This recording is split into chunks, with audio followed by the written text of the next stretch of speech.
Guys, today's episode was an absolute beast to make, and it is truly possible because of sponsors like Dollar Shave Club. If you want to support us, Dollar Shave Club is one of the best ways to do that, and you can do it for only $5. Now, I don't use Dollar Shave Club on my beard, but I do use it on my head, and it really is great. I used to buy those, the really cheap razors from the store, and I don't know why, but they just cut you more. I would end up cutting myself a lot. Maybe it's because I can't see around the back and stuff like that. Not a problem, I imagine, on your beard, but cheap razors, they just suck. And quality does make a big difference. And the amazing thing about Dollar Shave Club is that quality doesn't come with a crazy price tag. And I mean, who wants to buy crazy expensive razors at the store? I still balk at the crazy price of those like ultra plastic wrapped razors. I don't get it. $5 at Dollar Shave Club gets you an executive razor, 3 tubes of shaving stuff, a scrub, shaving butter, and a post-shave dew. Yes, that was absolutely a tongue twister. They also have an oral kit and a shower kit. Those are just $5 each if you want in on those as well. The toothbrush is good. I had one where the bristles, they're supposed to be like this, but mine was kind of like this. So it's good that I got that replaced. Also, the shower stuff is also worth it as well. But for me, as a man with, a big bald head to shave, the razors are where I would go if I were you, and I wanted to get started with Dollar Shave Club and support today, I found out. So you can go to dollarshaveclub.com/brainfood, get started today for just $5. And like I said, if you've thought about supporting us, Dollar Shave Club is a really easy way to do that. And with that said, let's get into today's video.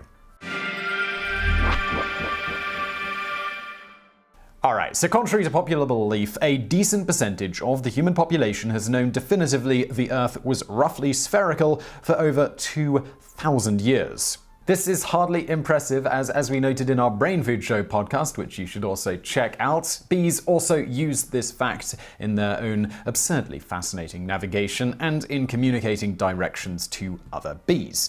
As for humans, we took a little longer to realize this, with Pythagoras from the 6th century BC, generally credited with being the first known person to have suggested a spherical Earth, though the idea didn't exactly catch on at that point. Aristotle, 4th century BC, agreed and supported the hypothesis with observations such as that the southern constellations rise higher in the sky when a person travels south. He also noted that during a lunar eclipse, the Earth's shadow is round. Much more definitively, the 3rd century BC head librarian of the Library of Alexandria, Eratosthenes, built on their ideas and managed to calculate the circumference of the Earth with remarkable accuracy. How? Well, he simply used the knowledge that at noon on the summer solstice there was a well in Syene where the sun shone directly down to the bottom with no shadow. Thus, at noon on summer solstice, he used a rod to measure the angle of the shadow made in Alexandria and found it to be about 7 degrees, or about 1/50th of a circle.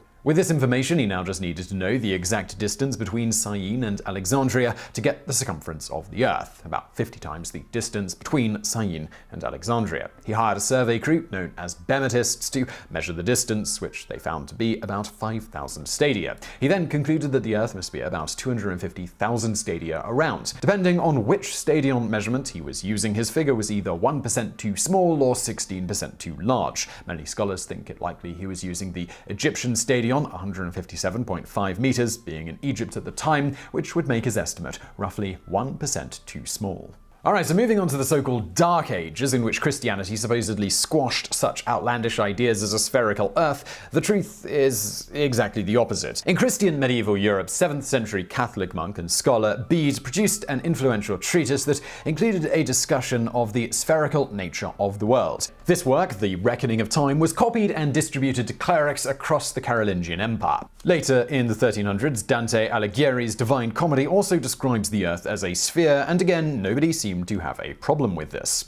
The Catholics, and later other branches of Christianity, weren't the only religious sects that seemed to have its clergy and scholars almost universally think that the world was spherical. The Islamic world also concurred, as historian Jeffrey Burton Russell sums up, with extraordinarily few exceptions, no educated person in the history of Western civilization from the 3rd century BC onward believed that the Earth was flat. Beyond the academics of the Western world, even the most empty-headed sailor knew the Earth was spherical simply by the fact that ships disappear over the horizon with the bottom first, and then the mast the last to be sighted. A similar effect is observed when spotting land from a ship. It really doesn't take a rocket surgeon to realize that the sea's surface must curve continually. Despite this, there really still is a tiny percentage of the world's population who believe that the world is flat.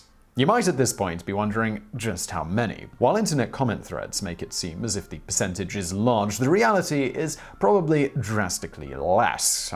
Comment trolls are going to troll. Look below for examples. As for some numbers, according to a 2018 poll run by the massive market research firm YouGov, the 8,215 responses, which were chosen to have a high probability of accurately representing the wider adult populace, showed 84% of respondents said they have always believed the world is round. 5% stated, I always thought the world is round, but more recently I am skeptical/have doubts. 2% stated, I have always thought the world is flat, but more recently I am skeptical/have doubts. And 2% went with, I have always believed the world is flat. The remaining 7% stated, other or not sure. While the good people at YouGov certainly know their stuff with respect to getting accurate data that represents the wider populace, we were curious as to what a larger sample of our own audience would reveal, though with the caveat that a general internet poll can sometimes be notoriously inaccurate. But for the curious, and for whatever it's worth, our poll asking more or less the same questions received over 72,000 votes. So, what were the results? Well, approximately here we go. 96% of respondents stated that they firmly believe the world is round. 1% went with, I used to firmly believe the world is round, but now have doubts. 1% voted for, I firmly believe the world is flat. 0% stated, I used to firmly believe the world is flat, but now I have doubts. 1% noted, I am not sure what I believe on this issue. These numbers seem surprisingly reasonable for an online poll when comparing to something a little more rigorously implemented like the YouGov poll. While our numbers skew more towards round earthers, this is perhaps to be expected given we know definitively that our audience skews towards being much more educated than the general populace. Good for you guys. And just because we were curious about the many online trolls who, as stated, it's our pet hypothesis, are actually making it seem like there are a lot more flat earthers than there actually are, we did a follow-up poll which got 54,000 votes. For whatever it's worth, in this one, approximately 9% of respondents stated, I believe the world is round, but sometimes say online it's flat. 2% stated, I believe the world is flat, and advocate this position online. The remaining 89% stated, neither applies to me. And yes, we know these numbers don't add up to exactly 100% in either case, but YouTube's polling system rounds to the nearest whole number, so well, here we are. Okay, so with those numbers out of the way, this finally brings us to who started the relatively modern flat earth movement and how on God's oblate spheroid earth this movement is actually growing in an era where nearly all human knowledge is almost literally at everyone's fingertips. The genesis of the modern Flat Earth Society started in the mid-19th century thanks to one Samuel Rowbotham of London, England. Dropping out of school at the tender age of 9, Rowbotham would eventually become convinced, or at least claimed he was, that not only was the Earth flat, but that everything we see in the heavens is actually only a few thousand miles from the Earth, stars and all. While his ideas were absurd for an incredible number of reasons, even given the technology and scientific knowledge of his era, what Rowbotham had going for him was that he was reportedly incredibly quick on his feet in debates and an extremely charismatic speaker, able to twist the words of even the best academics. It didn't actually matter if he was right or not, only that he was better at convincing lay people than the academics he regularly debated, or at least good at creating reasonable doubt. As noted by a contemporary article published in the Leeds Times, one thing he did demonstrate was that scientific dabblers unused to platform advocacy are unable to cope with a man, a charlatan, if you will, but clever and thoroughly up in his theory, thoroughly alive to the weakness of his opponents. As well as making a small fortune from public speaking, he also wrote various works, including a book aptly titled Earth, Not a Globe. Rowbotham ultimately created the Zetetic Society, which, besides advocating for a flat Earth, also advocated that only facts that one could prove true themselves could be accepted as true. On the side, Robotham made a bit of extra money by going as Dr. Samuel Burley and making money by selling cure-alls and life extenders of his own invention. While by the early 20th century, the society he started had gradually faded into even more obscurity than it already was at its peak during Robotham's lifetime, all was not lost. The truth, it cannot be killed so easily, apparently. In 1956, when mankind was on the verge of putting a satellite in orbit, Samuel Shenton of Dover in the UK came across the former works of the Universal Zetetic Society, the successor to Robotham's, and he was hooked. He then established the International Flat Earth Research Society, or IFERS. This adopted some of the ideas of the Zetetic Society before it, most notably, as you might have guessed from their new name, that the Earth was flat. Of course, this timing wasn't exactly ideal given the launch of Sputnik in 1957, which, beyond being in orbit, put out a signal that anyone with a little know-how could track, very clearly demonstrating the spherical nature of the Earth. This didn't faze him in the slightest, however. He simply noted that satellites circled over the disk of the world, and that would sailing round the Isle of Wight prove that it was spherical. It is just the same for those satellites. When pictures of the Earth were taken from space clearly showing the planet's spherical nature, the man who strongly advocated trusting what you can see with your own eyes stated, "It's easy to see how a photograph like that could fool the untrained eye." When astronauts came back still believing the Earth wasn't flat, he went with the catch-all explanation for any conspiracy theory when no other suitable explanation can be thought up. He stated, "It's a deception of the public, and it isn't right." Despite the giant, roughly spherical mound of evidence staring the members right in the face, including the variety easily confirmed by anyone with a modicum of knowledge in physics, the society did not die completely, though by 1972 had dropped from a peak of about 3,000 members down to around 100 spanning the globe. That same year, Shenton died, and Californian Charles Johnson more or less took over the remnants, creating the International Flat Earth Research Society of America. Johnson also advocated that there was a global conspiracy with regards to the very flat Earth, not just today, but spanning millennia. To quote him, this was a conspiracy that Moses, Columbus, and FDR all fought against. Beyond that, Columbus most definitely thought the Earth was spherical, simply misjudging its circumference. And we're guessing Moses didn't have to fight anyone on this one, as the ancient Egyptians firmly believed in the concept of a flat Earth, as did seemingly the Hebrews around the time he supposedly lived. So what exactly do the world's governments and countless scientists and high school physics students throughout human history have to gain by convincing people the world is spherical instead of flat? Well, Johnson advocated that this is a tool used by scientists to get rid of religion. Of course, as noted, Christian scholars throughout history, on the whole, have advocated for the very spherical Earth, and we're not aware of any major religious denomination the world over today that goes with the flat Earth model. So apparently there is no conflict. But hey, we guess Aristosthenes must have really had it in for those ancient Egyptian and Greek gods. In any event, despite Johnson's less than compelling arguments, over time this new society actually gained followers up to a peak of about 3,500 members under his leadership. Disaster struck, however, when a fire at headquarters destroyed some of the records of membership in 1997. Ultimately, Johnson himself passed away in 2001, and the society was temporarily just as dead. All was not lost, however, as there is no medium greater than the internet at giving humans the ability to discover the truth in anything for themselves, if we weren't all lazy and our monkey brains were not chock full of cognitive biases. And so it was that in 2004, one Daniel Shenton created a discussion forum home for the mostly dead Flat Earth Society, and by 2009, a new wiki website was created in its place, with the society slowly growing from there to apparently around 500 members to date. There are also many Flat Earth pages and channels on sites like Facebook, Twitter, and indeed YouTube that sometimes exceed 100,000 members or subscribers of a given page, channel, or profile, for whatever that's worth. In the latest incarnation of the society, as with their forebears, the modern group strongly advocates for only accepting that which you can see with your own eyes and prove with your own efforts. As they note on their website, the simplest is by relying on one's own senses to discern the true nature of the world around us. The world looks flat, the bottom of clouds are flat, the movement of the sun. These are all examples of your senses telling you that we do not live in a spherical, heliocentric world. This is what's called using an empirical approach, or an approach that relies on information from your senses. Alternatively, when using Descartes' method of Cartesian doubt to skeptically view the world around us, one quickly finds that the notion of a spherical world is the theory which has the burden of proof and not flat Earth theory. As for the model of the Earth they go with, well, there is some dissension among the ranks over exact details. The current belief advocated by the Flat Earth Society is that the Earth is disc-shaped. The North Pole lies at the center of this disc, and there is an ice wall surrounding the outermost parts of the Earth that keep the oceans contained. This wall is nearly impossible to reach owing to the fact that NASA is closely guarding it, ensuring that no one ever gets close enough to see it for themselves. NASA also is extremely active in generating satellite photos of the Earth and generating other data, all meant to keep people believing in a spherical Earth. Seemingly, the Google Earth team must also be in on it too, clearly abandoning the company's long-held unofficial mantra of "don't be evil."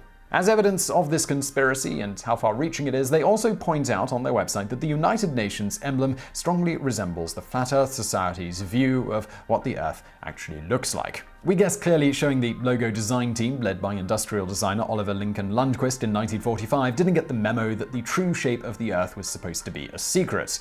To be fair, when his team originally designed it, it was originally just supposed to be used on the badges at the United Nations Charter Signing Conference, so only for people who already knew that the Earth was flat.